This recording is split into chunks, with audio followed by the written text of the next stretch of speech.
Trace பண்ண போறேன். உங்களுக்கு இந்த க்ளூ ஸ்டிக் தான் வேணும்ன்றது அவசியம் இல்ல. கம் வந்து சில நேரங்கள் வந்து அந்த தண்ணியா பிசு பிசுன்னு ஒற்ற கம்மும் கிடைக்கும். அது என்ன பண்ணுங்க, ஒரு தட்டுல எடுத்துக்கோங்க, ஒரு பிரஷ் எடுத்துக்கோங்க. தட்டுல வந்து அந்த கம்மை ஊத்திட்டு அந்த பிரஷ் எடுத்து அந்த பிரஷ் இப்படி ட்ரேஸ் பண்ணீங்கன்னு வச்சுக்கோங்க, அந்த கம் கூட நல்லாவே உங்களுக்கு உதவும். இதுதான் வேணும் அப்படிங்கறது கிடையாது. எந்த ஒரு அதாவது லிக்விடா இருக்க கம்மா இருந்தா ஒரு சின்ன பிளேட்ல ஊத்தி வச்சு ஒரு பெயிண்ட் பிரஷ், இங்க பாருங்க இந்த மாதிரி ஒரு பிரஷ் எடுத்து அந்த கம்மை இப்படி தொட்டு இப்படி ட்ரேஸ் பண்ணீங்கன்னா அது இன்னும் ஈஸியா இருக்கும் உங்களுக்கு. இப்ப நான் இதை ட்ரேஸ் பண்ண போறேன்.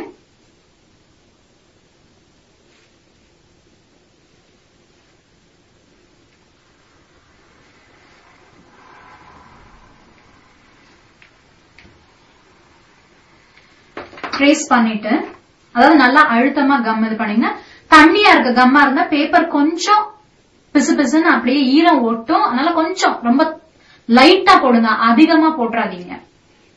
இப்ப பச்சை கலர் கிளிட்டர் எடுத்திருக்கேன், இந்த கம் எல்லாம் அப்படியே தூவ போறேன். மறுபடியும் சொல்றேன், கம் ரொம்ப தண்ணியா இருந்தா ரொம்ப கொஞ்சமா பயன்படுத்துங்க. அதிகமா பயன்படுத்தீங்கன்னா வாழ்த்து அட்டையும் சரி பேப்பரும் சரி உங்களுக்கு ஈரத்துல ஒட்டிக்கும். இப்ப பாத்தீங்கன்னா அது மேல கிளிட்டர் போட்டுட்டு தடவினேன் ஃபுல்லா, அந்த ஏரியா பூரா இது பண்ணிட்டு மிச்சம் இருக்க கிளிட்டரை இப்படி ஒரு பேப்பர்ல இப்படி தட்டி விட்டுருங்க. பாத்தீங்கன்னா உங்களுக்கு அந்த டிசைன் வந்துருச்சு. இதுதான் நம்மளோட வாழ்த்து அட்டையோட முக்கியமான அம்சம். வாழ்த்து அட்டையில கம் எடுத்துக்கிறீங்க, இந்த மாதிரி கம்மோ இல்லைன்னா தண்ணியா இருக்க கம்மோ எடுத்து உங்களுக்கு என்ன டிசைன், இந்த டிசைன் தான் வேணும்னு அவசியம் இல்ல. உங்களுக்கு என்ன பிடிக்குதோ, ஒரு பூ வரைங்க, ஒரு வீடு வரைங்க, உங்களுக்கு என்ன வரைய பிடிக்குதோ அத வந்து வாழ்த்து அட்டையில வரைங்க. இதுதான் வரையணும் அப்படின்றது கிடையாது. என்ன வரைய பிடிக்குதோ அத வரைஞ்சு அது வந்து இந்த மாதிரி கம்ல வந்து மெல்லிசா ட்ரேஸ் பண்ணுங்க. நீங்க எவ்வளவு திக்கா கம் போடுறீங்களோ அவ்வளவு திக்கா கிளிட்டர் வந்து ஒட்டும். அதனால ரொம்ப மெலிசா சின்ன லைனா கம்ம நீங்க போடணும். அடுத்து வேற கலர் நான் யூஸ் பண்ண போறேன், ஏன்னா வாழ்த்தட்டை வண்ணமயமா இருக்கணும்னுட்டு. உங்களுக்கு என்னென்ன கலர் பிடிக்குதோ அதை பண்ணுங்க. நீங்க வந்து மரம் வரைஞ்சீங்கன்னா மரம் வந்து பிரவுன் கலர்ல இருக்கணும்னு எதிர்பார்ப்பீங்க, அப்ப பிரவுன் கலர் கிளிட்டர் போடுங்க. சூரியன் வரைஞ்சீங்கன்னா கோல்டன் கலர்ல இருக்கணும் அப்படின்னு எதிர்பார்ப்பீங்க. அதனால நீங்க என்ன வரையறீங்களோ அந்த கருப்பொருளுக்கு ஏத்த மாதிரி இது பண்ணுங்க. இந்த மாதிரி கிளிட்டரை தடவிட்டு மிச்சத்தை தட்டுறதுக்கு ஒரு பேப்பர் தனியா வச்சுக்கோங்க. இதை வந்து கடைசியா என்ன பண்றது இந்த மிச்சம் இருக்க கிளிட்டர் நான் உங்களுக்கு அப்புறம் சொல்றேன். மறுபடி க்ளூ. இதுவே உங்களோட கம் பெயிண்டா இருந்தா மெலிசா எடுத்து இந்த கார்னர் இப்படி திருப்பிக்கிட்டு அப்படி மெதுவா சின்ன லைனா போடுங்க, பெருசா எதையும் போட்டுறாதீங்க. இப்ப நடுவில் இருக்க தியா உங்களுக்கு பண்ணி காட்டுறேன். இந்த மாதிரி க்ளூ ஸ்டிப் பண்ணீங்கன்னா இப்படி நேரா வச்சிடாதீங்க, ஏன்னா ரொம்ப பெருசா விழும். இப்படி கார்னர்ல இப்படி ஓரத்துல திருப்பிக்கிட்டு அந்த ஓரத்துல கம் அப்படியே ட்ரேஸ் பண்ணுங்க.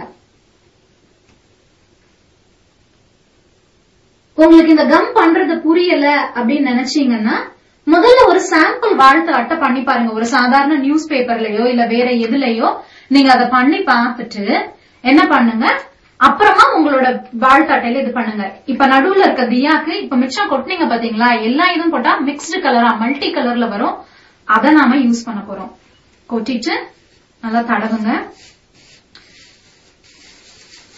இப்ப பரப்பிட்டோம், நடுவுல நமக்கு தியா வந்திருக்கும். மிச்சத்தை இப்படி கொட்டிடுங்க. பாருங்க வாழ்த்து அட்டை அழகா வந்துகிட்டு இருக்கு. இதுல நான் இன்னொரு விஷயம் உங்களுக்கு சொல்லணும். நான் யூஸ் பண்ற கம் வந்து தண்ணியா இருக்கு இல்ல, அதாவது சாலிடா இருக்கனால சீக்கிரம் எனக்கு உடனே காஞ்சிடுச்சு. நீங்க வந்து தண்ணியா இருக்க கம் யூஸ் பண்ணீங்கன்னா மேல வந்து கிளிட்டரை போட்டுட்டு இங்க பாருங்க இந்த மாதிரி கிளிட்டரை போட்டுட்டு கை போடாதீங்க. கை போட்டு நான் தேய்ச்சேன் இல்லையா, நீங்க கை போட்டு தேய்க்காம இப்படி பேப்பர்ல இப்படி இது பண்ணுங்க. இல்லைன்னா முடிஞ்ச வரைக்கும் அளவுக்கு அதிகமா ஃபுல்லா இப்படி கொட்டிடுங்க. கையே போடாதீங்க. கம் வந்து தண்ணியா இருக்கும் பட்சத்துல கைய போடவே போடாதீங்க. இப்படி ஃபுல்லா விட்டுட்டா அப்படியே வச்சிருங்க. ஒரு 10 நிமிஷத்துக்கு அந்த பேப்பரை தொடாதீங்க, ஏன்னா அந்த கம் வந்து காயணும். நான் உபயோகப்படுத்துற கம் வந்து சீக்கிரம் காஞ்சிரும், அதனால நான் கை போட்டுட்டேன். நீங்க தண்ணியா இருக்கிற கம் யூஸ் பண்ணா கை போடாதீங்க. அளவுக்கு அதிகமா கொட்டிட்டு ஒரு 10 நிமிஷம் பேப்பரை தள்ளி வச்சிருங்க. தள்ளி வச்சுட்டு அந்த பேப்பர் ஃபுல்லா காஞ்சு கம் காஞ்ச அப்புறமா பேப்பரை எடுத்து இப்படி தட்டினீங்கன்னா உங்களுக்கு அது ஃபார்ம் ஆகும். இப்போ நீங்க பாத்தீங்கன்னா நான் இந்த 2 ஃபயர் கிராக்கரும் பண்ணிருக்கேன். இது பண்ணின மாதிரியே கம்ல இத பண்ணிட்டு வேற 2 வண்ணங்கள் போட்டிருக்கேன் நான். அந்த சத்தம் நாதனுடையது. ஏன்னா இந்த தீபாவளி அட்டையில நான் முதல்ல சொல்லியிருந்தேன் நாதனும் நமக்கு உதவ போறான் அப்படின்னு. இது முடிஞ்ச அப்புறமா இரண்டாவது பாத்தீங்கன்னா நான் ஹாப்பி அப்படின்னு முதல்ல எழுதியிருக்கேன். இது எப்படி எழுதியிருப்பேன்னு இந்நேரத்துக்கு நீங்க யூகிச்சிருப்பீங்க. பென்சில்ல எழுதிக்கங்க லைட்டா. அது மேல கம், அதாவது மிக மெல்லியதா இந்த மாதிரி கம் யூஸ் பண்றதா இருந்தா இப்படி ஸ்லைட்ல திருப்பிட்டு கார்னர் யூஸ் பண்ணுங்க. தண்ணி கம் யூஸ் பண்றீங்கன்னா பிரஷ்லயோ இல்ல பென்சில்லயோ கிரையான்லயோ சின்ன மிக மெல்லிசான இருக்கிற மாதிரி இப்படி கம்ல ட்ரேஸ் பண்ணிட்டு கிளிட்டர் போடுங்க. இப்ப ஹாப்பி மட்டும் எழுதியிருக்கேன். திவாலி எப்படி எழுதுறேன் நான் பண்றேன்னு உங்களுக்கு இப்ப நான் காட்ட போறேன். டி எழுதியிருக்கேன். உங்களுக்கு எந்த மொழியில எழுதணுமோ அந்த மொழியில பென்சில எழுதி அது மேல கம் ட்ரேஸ் பண்ணிக்கோங்க. டி எழுதியிருக்கேன். அது போடுறேன்னா கிளிட்டர் போட்டிருக்கேன். என்னோட கம் சீக்கிரம் காஞ்சிரும், அதனால நான் விரல் போட போறேன். உங்க கம் காயாதுன்னா பேப்பர் அப்படியே தள்ளி வச்சிருங்க. பாத்தீங்கன்னா டி ஃபார்ம் ஆயிடுச்சு. இதுல என்னன்னா நான் முதல் எழுத்துக்கள் மட்டும் சிவத்துல பண்ணிருக்கேன். உங்களுக்கு என்ன வண்ணம் பிடிக்குமோ அந்த வண்ணத்துல நீங்க பண்ணுங்க. ஒவ்வொரு எழுத்துக்கும் ஒரு வண்ணம் கொடுக்கணும் அப்படின்னு விரும்புனீங்கன்னா அதையும் நீங்க செய்யலாம். உள்ள நான் வெறும் ஹாப்பி திவாலின்னு அந்த வாழ்த்து மட்டும்தான் நான் எழுத போறேன். நீங்க என்னெல்லாம் எழுத விரும்புறீங்களோ அம்மாவுக்கும் அப்பாவுக்கும் அப்படின்னு எழுதலாம். என்னெல்லாம் எழுத விரும்புறீங்களோ அது பூராவே நீங்க கிளிட்டர்ல எழுதலாம். திவாலி அப்படின்னு நான் வந்து கம்ல எழுதிட்டேன். நீங்க பென்சில்ல எழுதி உங்க கம்முக்கு இந்த மாதிரி ஒரு இது பிரஷோ இல்ல இந்த கம்லயோ ட்ரேஸ் பண்ணுங்க. Put glitter. Yes. I think it'll help you that.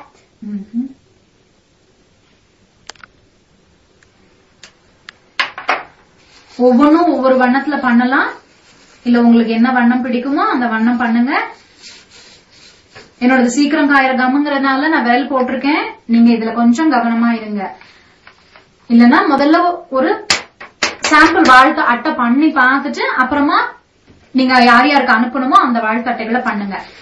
இப்ப முன்பக்கம் இந்த மாதிரியோ இல்ல உங்களுக்கு பிடிச்ச எது வரையணுமோ பூ சன் என்ன வரையணுமோ வரைஞ்சு அதை கிளிட்டர் பண்ணிக்கோங்க. உள்ள வந்து தீபாவளி நல்வாழ்த்துக்கள், ஹாப்பி தீபாவளி என்ன எழுதணுமோ எழுதிக்கோங்க.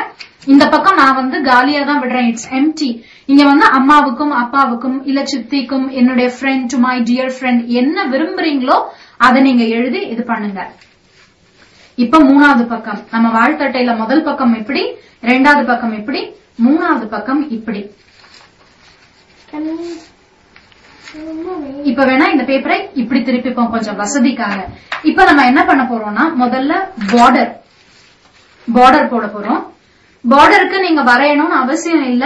வரையணும்னு ஆசைப்பட்டீங்கன்னா வரைங்க. அதாவது நல்லா திக்கா ஒரு அளவுக்கு இவ்வளவு இன்ச்சுக்கு நல்லா திக்கா கம் தடவிக்குங்க. உங்களுக்கே பார்த்தா தெரியும் ஒரு அளவுக்கு இவ்வளவு தூரத்துக்கு நான் வந்து கம் தடவி இருக்கேன். கம் தடவிட்டு கிளிட்டர் நான் வந்து சில்வரோ கோல்டோ பார்டருக்கு நான் யூஸ் பண்ண போறேன். உங்களுக்கு